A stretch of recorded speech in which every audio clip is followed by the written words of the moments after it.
मनोजवं मारुततुल्यवेगं जितेन्द्रियं बुद्धिमतां वरिष्ठं वातात्मजं वानरयूथमुख्यं श्रीरामदूतं शरणं प्रपद्ये। आञ्जनेयमतिपाटलाननं काञ्चनाद्रिकमनीयविग्रहं पारिजाततरुमूलवासिनं भावयामि पवमाननन्दनं। यत्र यत्र रघुनाथकीर्तनं तत्र तत्र कृतमस्तकाञ्जलिं बाष्पवारि परिपूर्णलोचनं मारुतिं नमत राक्षसान्तकम्। जुगुति विभीषण सकल सुनाई, चलेउ पवन सुत विदा कराई। करि सोई रूप गयउ पुनीत हवा, बन शोको सीता रहज हवा।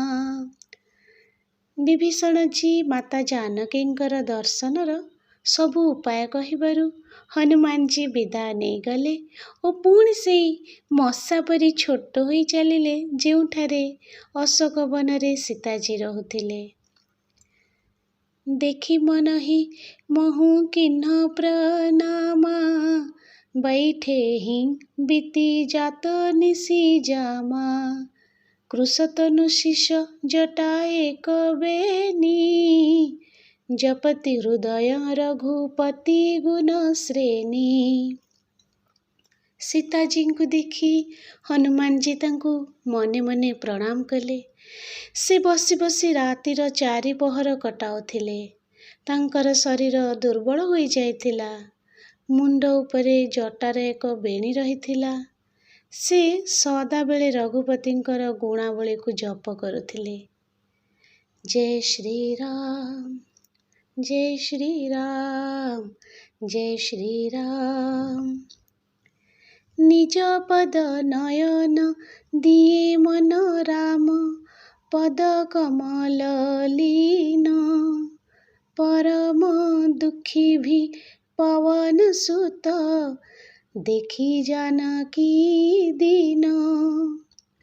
जानकी जी तलकु मुह पोति बसिथिले ओ रामजींकर चरण कमल रे मन को लीन करिथिले। जानकींकर दुख देखी पवन पुत्र अतिशय दुखी हेले। जय श्री राम, जय श्री राम, जय श्री राम। तरु पल्लव मोहुरहा लुकाई, करई विचार करम का भाई। तेहि अवसर रावणु तह आवा, संग नारी बहु किए बनावा। हनुमान जी गछर पत्र गहल रे लुचि रहिले ओ कौन करिवे बोली विचार कले। एही समय रे अनेक गुड़िए नारींक गहन रे सजेई होई रावण सेठाको आसिला। जय श्री राम, जय श्री राम। बहुविधि खल सीत ही समुझावा, सामघन भय भेद देखावा। कह रावण सुनु सुमुखी सयानी, मंदोदरी आदि सब रानी। से दुष्ट सीता को बहु प्रकार बुझाइला। साम दान भय भेद आदि देखाइला। रावण कहिला, हे सुमुखी हे सुंदरी सुण, मंदोदरी आदि सबु रानी को तब अनुचरी करऊँ पन मोरा।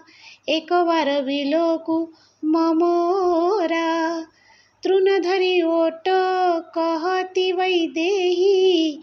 सुमिरी अवधपति परम स्नेही। तुमर दासी करिदेवी, एहा मोर प्रतिज्ञा। तुमे थरे मात्र मो आड़कु देख तो भला। ନିଜର ପରମ ସ୍ନେହୀ ଅଯୋଧ୍ୟାପତି ଶ୍ରୀରାମଚନ୍ଦ୍ରଙ୍କୁ ସ୍ମରଣ କରି ଜାନକୀଜୀ ନିଜକୁ ପରଦା କରି କହିଲେ,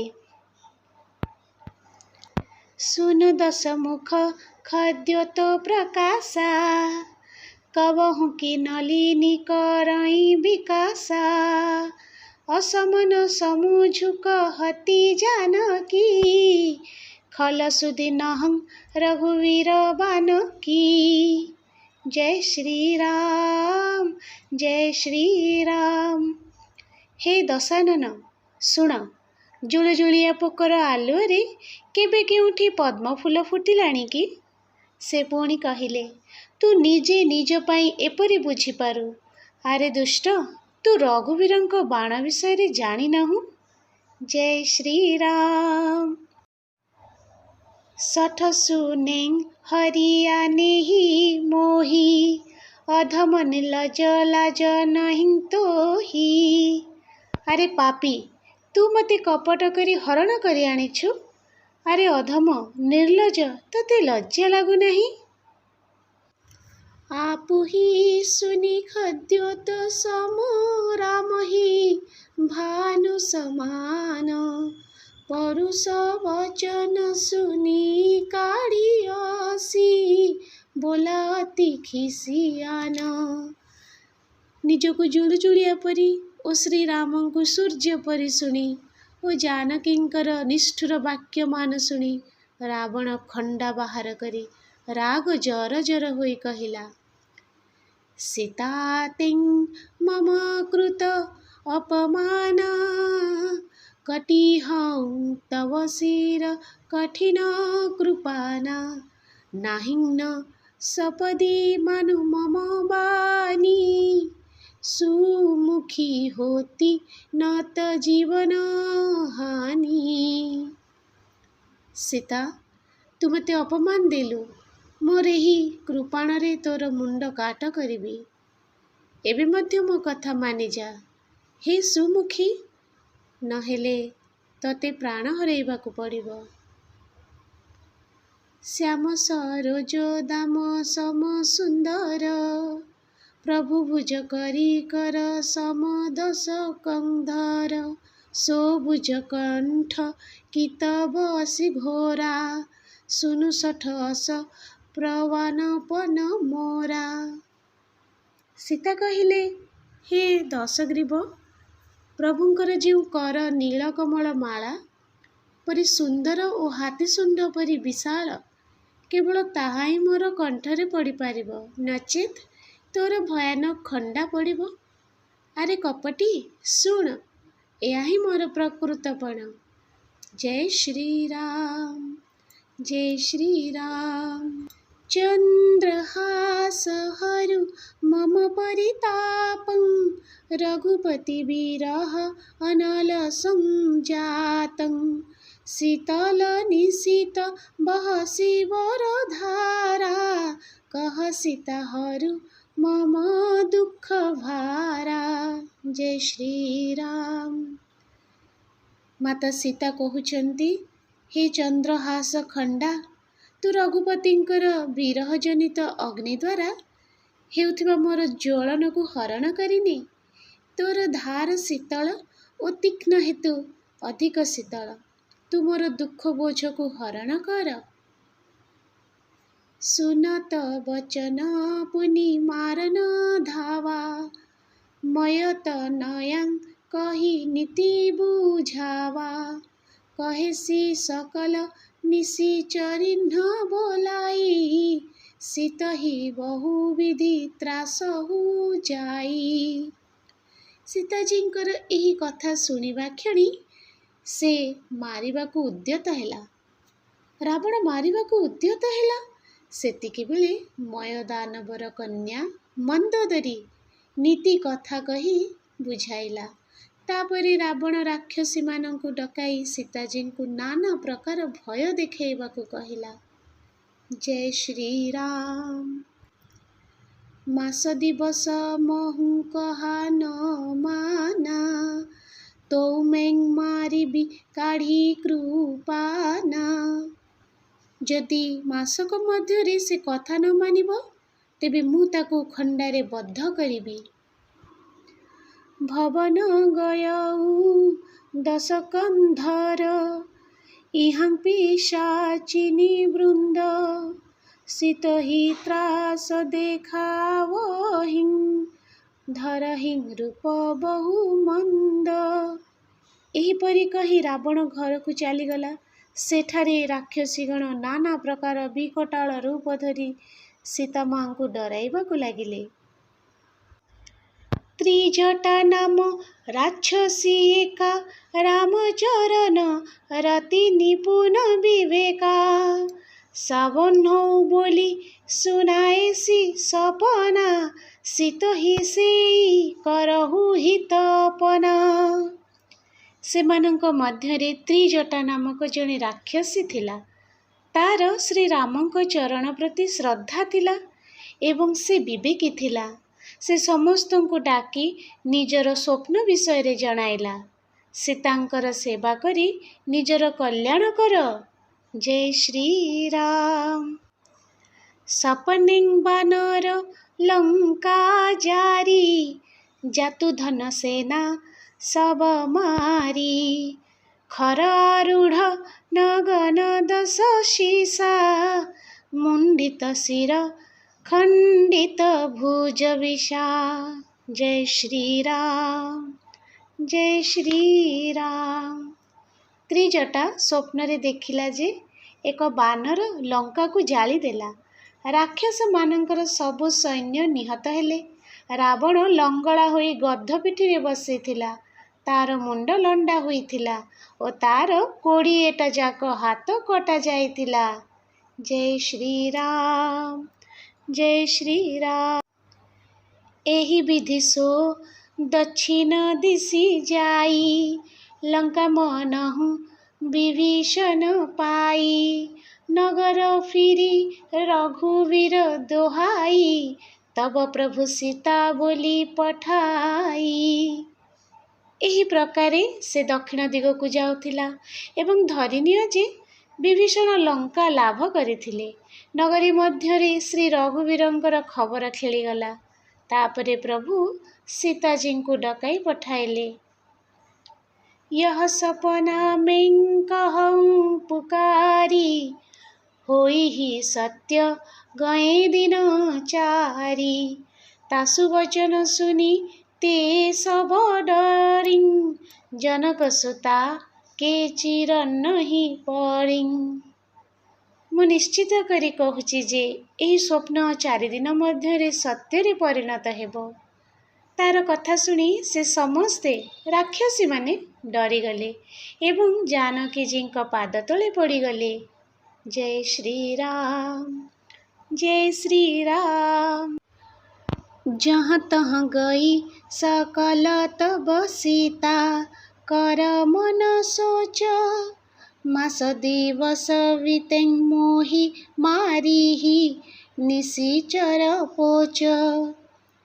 ସେମାନେ ଏଣେ ତେଣେ ଚାଲିଯିବାରୁ ସୀତାଙ୍କ ମନରେ ଭାବିବାକୁ ଲାଗିଲେ ଯେ ମାସେ ବିତିଗଲା ପରେ ନୀଚ ରାକ୍ଷସ ରାବଣ ତାକୁ ବଦ୍ଧ କରିବ। ତ୍ରିଜଟା ସନ ବୋଲିଂ କରୁ ଜୋରି, ମାତୁ ବିପତି ସଙ୍ଗିନୀ ତେଂ ମୋରି, ତଜହୁଁ ଦେହ କରୁ ବେଗି ଉପାଇ, ଦୁଃସହ ବିରହୁ अब नहीं सही ଯାଇ। ସୀତାଜୀ ତ୍ରିଜଟାକୁ ହାତ ଯୋଡ଼ି କହିଲେ, ହେ ମାତା, ତୁ ମୋର ବିପଦ ବେଳର ସାଥୀ। ଶୀଘ୍ର କିଛି ଉପାୟ କର ଯେପରି ମୁଁ ଶରୀର ତ୍ୟାଗ କରିପାରିବି। ମୋ ପାଇଁ ବିରହ ଅସହ୍ୟ ହେଲାଣି, ଆଉ ସହି ହେବ ନାହିଁ। ଆନି କାଠ ରଚୁ ଚିତା ବନାଇ, ମାତୁ ଅନଲ ପୁନି ଦେହି ଲଗାଇ, ସତ୍ୟ କରହି ମମ ପ୍ରୀତି ଶୟାନି, ସୁନେଇ କୋ ଶ୍ରବଣ ଶୂଲ ସମବାନି। କାଠ ଆଣି ଚିତା ସଜାଇ ଦିଅ। ହେ ମାତା, ତା ଦେହରେ ପୁଣି ନିଆଁ ଲଗାଇ ଦିଅ। ହେ ବୁଦ୍ଧିମତୀ, ତୁମେ ମୋର ପ୍ରୀତିର ସତ୍ୟତା ପ୍ରମାଣ କରିଦିଅ। ରାବଣର ଶୂଳ ସମାନ କଷ୍ଟ ଦେବା ପରି କଥାକୁ କିଏ କାନରେ ଶୁଣିବ? ସୁନତ ବଚନ ପଦ ଗହି ସମୁଝାଏସି, ପ୍ରଭୁ ପ୍ରତାପ ବଲ ସୁଜସୁ ସୁନାଏସି। ନିଶିନ ନଲ ମିଲ ସୁନୁ ସୁକୁମାରୀ, ଅସ କହି ସୋ ନିଜ ଭବନ ସିଧାରୀ। ସୀତାଙ୍କର କଥା ଶୁଣି ତ୍ରିଜଟା ତାଙ୍କର ପାଦ ଧରି ବୁଝାଇଲା। ପ୍ରଭୁଙ୍କର ପ୍ରତାପ ବଳ ଓ କୀର୍ତ୍ତି ଶୁଣାଇଲା। ସେ କହିଲା, ହେ ସୁକୁମାରୀ ଶୁଣ, ରାତିରେ ନିଆଁ ମିଳିବ ନାହିଁ। ଏହା କହି ସେ ନିଜ ଘରକୁ ଚାଲିଗଲା। କହ ସୀତା ବିଧି ଭା ପ୍ରତିକୂଲା, ମିଲିହୀନ ପାୱକ ମିଟିହୀନ ଶୂଲା। ଦେଖିଅତ ପ୍ରଗଟ ଗଗନ ଅଙ୍ଗାରା, ଅବନି ନ आवत एक तारा। जय श्री राम, जय श्री राम। ସୀତାଜୀ ମନେ ମନେ କହିବାକୁ ଲାଗିଲେ, ବିଧାତା ମଧ୍ୟ ବିପରୀତ ହେଲା। ନିଆଁ ନ ମିଳିଲେ କଷ୍ଟ ଯିବ ନାହିଁ। ଆକାଶରେ ନିଆଁର ପ୍ରବାହ ଦିଶୁଛି, ମାତ୍ର ପୃଥିବୀ ଉପରକୁ ଗୋଟିଏ ହେଲେ ତାରା ଆସୁନାହିଁ। ପାୱକମୟ ଶଶୀ ଶ୍ରବତ ନ আগি, ମାନହୁ ମୋହି ଜାନି ହତ ଭାଗି। ସୁନହି ବିନୟ ମମ ବିଟପ ଅଶୋକା, ସତ୍ୟ ନାମ କରୁ ହରୁ ମମ ଶୋକା। ଚନ୍ଦ୍ରମା ଅଗ୍ନିମୟ ଅଟେ, ମାତ୍ର ସେ ମଧ୍ୟ ମୋତେ ଅଭାଗିନୀ ଜାଣି ନିଆଁ ବରଷୁ ନାହିଁ। ଆରେ ଅଶୋକ ଗଛ, ମୋର ବିନତି ଶୁଣ। ମୋର ଶୋକ ହରଣ କରି ନିଜ ନାମର ସାର୍ଥକତା ଆଣିଦିଅ। ନୂତନ କିଶଲୟ ଅନଲସ ମାନା, ଦେହି ଅଗିନି ଜନି କରହି ନିଦାନା। ଦେଖି ପରମ ବିରହା କୁଳ ସୀତା, ଶୋଛନ କପିହି କଲପ ସମବିତା। ନୂଆ କଅଁଳ ପତ୍ରଗୁଡ଼ିକ ନିଆଁ ପରି ଦିଶନ୍ତି। ହେ ନିଆଁ, ବିରହ ରୋଗର ଶେଷ ହେଉ। ସୀତାଜୀଙ୍କୁ ବିରହ ଜନିତ ବ୍ୟାକୁଳ ଦେଖିବାରୁ ହନୁମାନଜୀଙ୍କର ସମୟ କଳ୍ପ ପରି ମନେ ହେଲା। मनोजवं मारुततुल्यवेगं, जितेन्द्रियं बुद्धिमतां वरिष्ठं। वातात्मजं वानरयूथमुख्यं, श्रीरामदूतं शरणं प्रपद्ये। आञ्जनेयमति पाटलाननं, काञ्चनाद्रिकमनीयविग्रहं। पारिजाततरुमूलवासिनं, भावयामि पवमाननन्दनं। यत्र यत्र रघुनाथकीर्तनं, तत्र तत्र कृतमस्तकाञ्जलिं।